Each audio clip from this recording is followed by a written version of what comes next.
کبھی کبھی جو سب سے گہرے زخم ہوتے ہیں نا وہ نظر نہیں آتے۔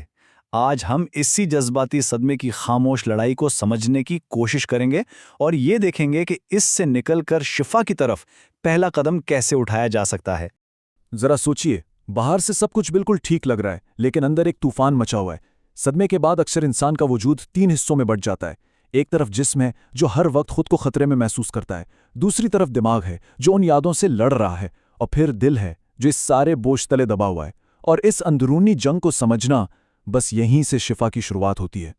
اچھا، ایک بات جو سب سے پہلے سمجھنی ہے وہ یہ ہے کہ صدمے کے بعد جسم اور دماغ جو کچھ بھی محسوس کر رہے ہیں وہ کسی کی کمزوری نہیں بلکہ ایک بالکل فطری رد عمل ہے۔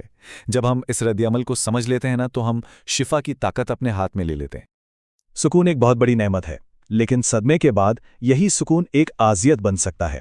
یہی وجہ ہے کہ لوگ اکثر خود کو کاموں کی ایک نہ ختم ہونے والی دوڑ میں مصروف کر لیتے ہیں۔ یہ بھاگ دوڑ اصل میں ان تکلیف دہ احساسات سے بچنے کی ایک کوشش ہوتی ہے جن کا سامنا کرنے کی ہمت نہیں ہوتی۔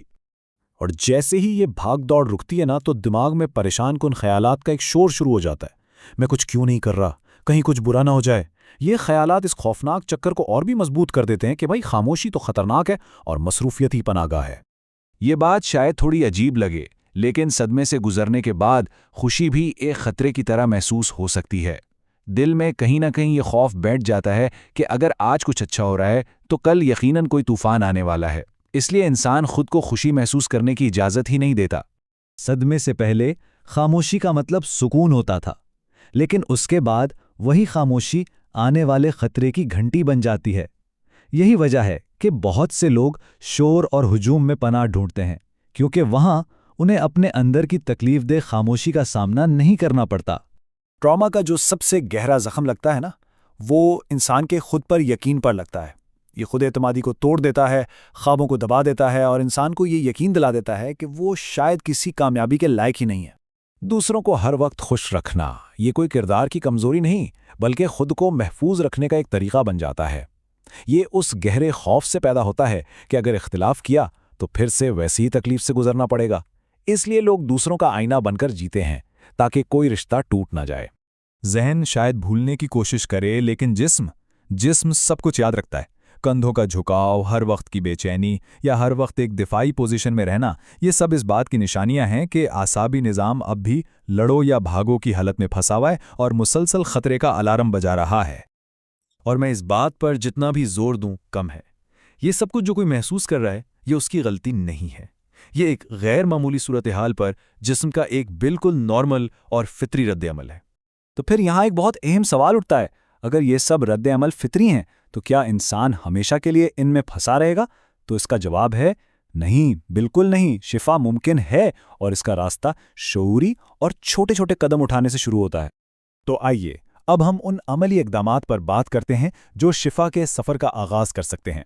یاد رکھیے، یہ ایک لمبا سفر ہو سکتا ہے لیکن ہر سفر کا آغاز ایک قدم سے ہی ہوتا ہے۔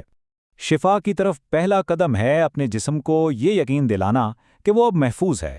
سانس کی بہت سادہ مشقیں، روزانہ صرف 10 منٹ کی چہل قدمی یا سونے اور کھانے کا ایک وقت مقرر کرنا، یہ چھوٹی چھوٹی عادتیں اعصابی نظام کو پرسکون کرتی ہیں اور دماغ کو پیغام بھیجتی ہیں کہ اب خطرہ ٹل گیا ہے۔ اکثر ہم سوچتے ہیں کہ جذبات کو دبا دیں گے تو وہ ختم ہو جائیں گے، لیکن ایسا ہوتا نہیں ہے۔ وہ ایک ٹائم بم بن جاتے ہیں۔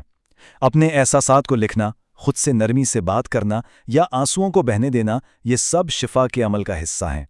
یہ مان لینا کہ تکلیف میں ہے، یہ کمزوری نہیں، بہادری ہے۔ ٹراما انسان کو بالکل اکیلا محسوس کرواتا ہے، لیکن شفا کا سفر وہ کبھی اکیلے طے نہیں کیا جا سکتا۔ یہ یاد رکھنا بہت ضروری ہے کہ مدد مانگنا کمزوری نہیں بلکہ یہ ماننا ہے کہ یہ بوجھ اکیلے اٹھانے کے لیے نہیں ہے۔ کسی ماہر سے جیسے کسی کاؤنسلر یا لائف کوچ سے رابطہ کرنا یہ اصل میں بہت بڑی ہمت اور طاقت کی علامت ہے۔ یہ اس بات کا ثبوت ہے کہ ایک شخص اپنی بحالی کے لیے سنجیدہ ہے اور شفا کے راستے پر پہلا سب سے اہم قدم اٹھا چکا ہے۔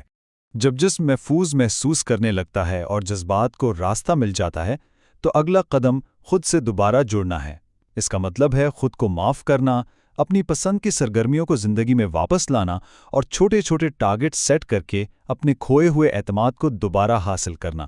اور یہ سب سے اہم سچ ہے جسے دل سے قبول کرنا ہے۔